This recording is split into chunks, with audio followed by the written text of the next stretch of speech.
Dans cette vidéo, je vais vous montrer comment utiliser une IA locale, sécurisée et gratuite. Il y a des vrais risques liés à l'IA et en particulier l'utilisation d'une IA cloud comme ChatGPT. On utilise tous l'IA en entreprise. La question c'est, est-ce qu'on est vraiment conscient du danger? C'est pour cette raison qu'on va aussi voir comment fonctionne une IA cloud, comment fonctionne une IA locale, afin que vous puissiez faire vos propres choix. Vous soyez freelance, consultant ou responsable de l'infrastructure. Ainsi, vous pourrez facilement installer cette IA locale sur tous les ordinateurs de bureau au lieu de supprimer complètement ChatGPT et contraindre en fait les employés à ne pas utiliser l'IA et d'avoir une approche plus éducative pour comprendre les risques de l'IA afin de savoir quelle solution utiliser. Donc dans cette vidéo, on aura un petit peu de théorie, puis ensuite on passera à la pratique et à l'installation de Ollama et des différents modèles open source avec mes recommandations. N'hésitez pas à regarder les timestamps. Allez, c'est parti.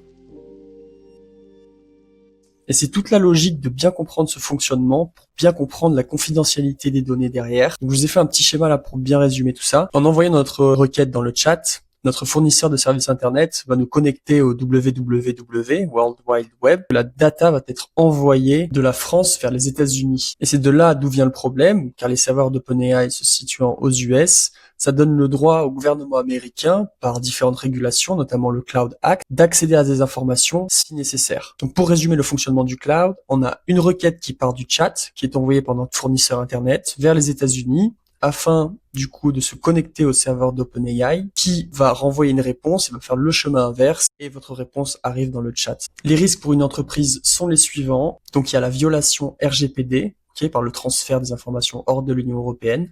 Ça peut aller jusqu'à une amende de 4% du CA en fonction de l'information divulguée. Le deuxième risque, c'est la fuite des données sensibles, donc les contrats, les DNA, donc c'est les confidentialités, tout ce qui est les ressources humaines, informations sur le personnel, les données clients, etc. Le Cloud Act américain qui s'applique dans ce cas-là. Et enfin, le troisième risque, c'est la dépendance et des coûts. Ça va avoir un impact financier sur l'entreprise. S'il y a 1000, 2000, 5000, 10 000 employés, voilà, ça a une influence qui est beaucoup plus conséquente. Ce qui est intéressant à prendre en compte dans la dépendance, c'est que si OpenAI décide du jour au lendemain de changer leur business model, d'accord, donc par exemple de choisir un business model qui est plus proche des réseaux sociaux actuels, où il mettrait à disposition vos données confidentielles pour avoir de la publicité ciblée, ça poserait également un autre problème de fuite des données, pas seulement au niveau du gouvernement américain, mais du coup au niveau des entreprises privées qui pourraient cibler du coup vos informations et peut-être éventuellement en extraire. Pour illustrer tout ça, je vous ai mis un exemple de prompt qu'on pourrait très bien imaginer dans une entreprise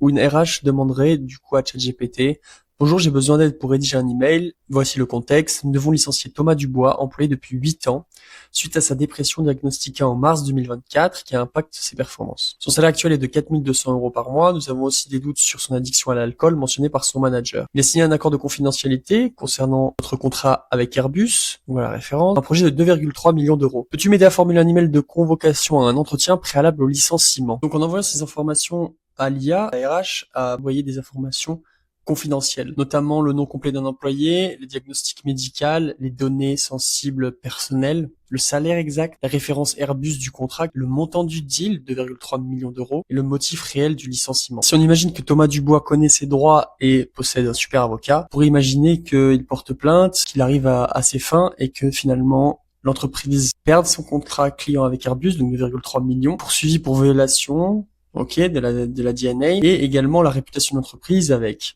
des articles donc de presse, comme quoi ils sont irresponsables par l'utilisation de ChatGPT, d'autres clients qui quittent l'entreprise, plus des frais liés directement à Thomas Dubois, des frais d'avocat et des frais de justice en fait. Tout ça pour avoir gagné 10 minutes sur la rédaction d'un email, l'entreprise peut se retrouver du coup avec une perte colossale. Ce cas, il arrive tous les jours en France et non pas par malveillance, mais plutôt par méconnaissance.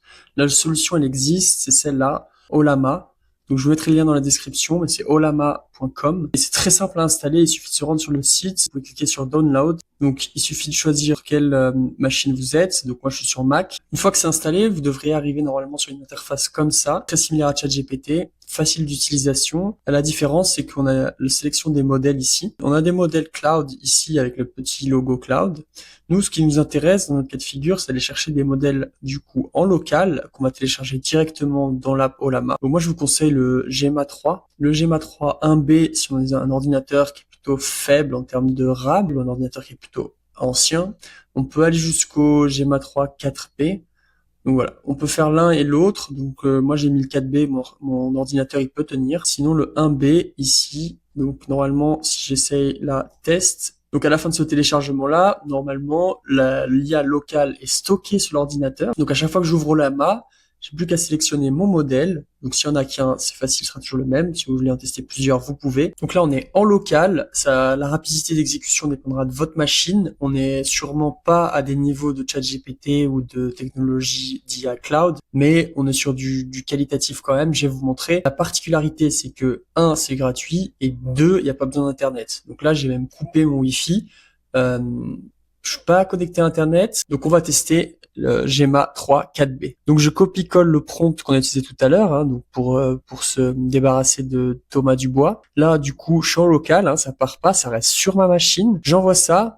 La réponse, donc la charge, c'est un peu plus long, hein, si on peut compter, on peut voir les secondes ici, mais c'est quand même assez rapide sur le 4B, assez pertinent. Donc le 4B, le 4 billion de parameters, ça veut dire en gros la capacité de l'IA à aller chercher dans de multiples données. Si on a du 4B, du 16B, ça va être beaucoup plus grand en termes de data. Donc une IA qui est souvent avec plus de data, elle a plus d'informations, donc elle est plus performante. Donc du 4B, ça reste quand même petit. Ça nous permet de la télécharger du coup en local. Et vous voyez, la réponse, elle est pas mal. Des fois, je suis même épaté de l'utilisation de ces petits modèles comme ça en local, à quel point des fois on arrive juste à avoir ce qu'on veut, là où maintenant les IA cloud, elles veulent tellement être meilleures que les autres, elles nous donnent un trop plein d'informations, et pas avoir cette conversation en fait. Testez par vous-même, dites-moi ce que vous en pensez. Si vous avez des questions, n'hésitez pas dans les commentaires, puis à bientôt, ciao.